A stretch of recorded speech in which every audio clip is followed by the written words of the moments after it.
tudo bem?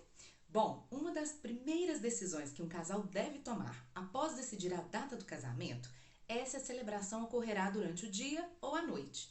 Como as celebrações diurnas e ao ar livre têm conquistado o coração de muitas noivas, várias questionam: qual é o melhor horário para se casar? Como devemos comunicar isso no convite aos convidados e também aos participantes do cortejo? E como isso deve estar no contrato com os fornecedores sem gerar hora extra? Bom, essas perguntas a gente recebe com muita frequência. Então hoje eu vou te dar 3 dicas importantes que vão te ajudar. Então anota tudinho aí.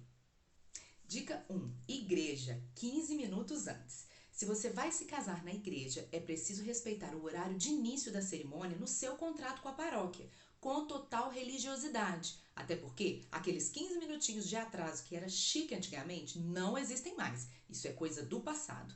Devemos ser todos pontuais, noivos, participantes do cortejo e também os fornecedores, até porque muitos podem ser penalizados e não atuar na igreja mais. Gente, presta atenção. Se existe um contrato entre você e a igreja, todos os envolvidos também devem cumprir.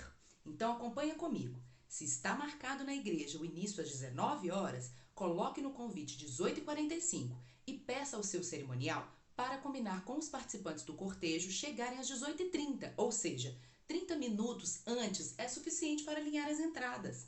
Aí você pergunta, então por que 15 minutos antes? Ora, são para os convidados, gente. Dessa forma, você não vai deixar ninguém mofando no banco da igreja até começar a cerimônia. Dica 2. Cerimônia no salão. 30 minutos antes. Nossa, eu não quero que meus convidados fiquem esperando lá fora sem poder entrar. Já pensou na hora da minha entrada se as cadeiras e o espaço ainda estiverem vazios? Ai, eu não vou me atrasar não. Quem atrasa é aquele meu padrinho Ricardo. Então eu vou pedir para ele chegar 1 hora antes, eu não quero nem saber. Ele que espere. Nossa, outro dia eu fui no casamento que não tinha ninguém na entrada para me receber. Aí eu fui entrando. Aí o buffet ainda estava ajeitando as coisas, a banda passando o som. Nossa, eu achei tão feio, não quero isso no meu casamento, nem morta. É, gente, sim, tudo isso acontece por falta de alinhamento entre os envolvidos. Já parou para pensar nisso? Pois é, gente, nos casamentos ao ar livre, os convidados estão mais relax. Não tem aquela pressão de pontualidade de uma igreja. Então a maioria acaba pensando que se atrasar só 15 minutinhos não tem problema. Opa, não é bem assim. Infelizmente aqui no Brasil nada começa na hora marcada, né? É uma pena, mas a gente pode se esforçar e pensar: será que eu estou comunicando o horário corretamente a todos os envolvidos? Outro ponto que você deve considerar para a escolha do horário é a época do ano, clima, já que querem a natureza como cenário e, além disso, pretendem fazer as fotos ao pôr do sol.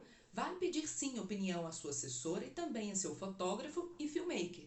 Fora que vale também analisar o tempo de duração da cerimônia com o seu celebrante, para fazer esse cálculo certinho. Então acompanha de novo comigo. Se pretendem iniciar às 16 horas, coloque no convite 15h30. Assim, esse será o horário para a abertura do espaço e é também o momento em que todos os fornecedores estão disponíveis para o início dos trabalhos. 30 minutos antes é tempo suficiente para organizar o cortejo e todos se acomodarem. Dica 3. Todos os contratos devem constar a hora de início da cerimônia. Bom, na maioria dos contratos, o tempo de trabalho dos fornecedores é de 7 horas, ou seja, 1 hora de cerimônia e 6 horas de festa. Geralmente, os fornecedores se organizam para estarem à disposição dos noivos com 1 hora de antecedência do horário de início da cerimônia. Durante esse tempo, fazemos a pauta e alinhamento com todos os fornecedores envolvidos e também ficamos a postos 30 minutos antes da cerimônia começar para receber os convidados.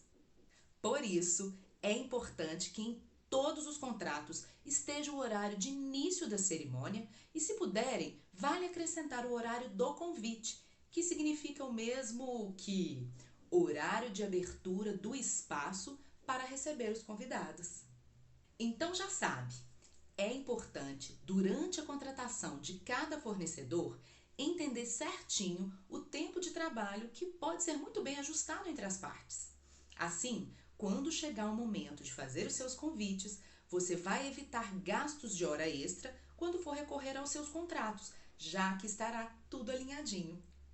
Bom, é isso. Gostou? Curta, compartilha e dessa forma você vai poder ajudar outras pessoas que também têm a mesma dúvida que você.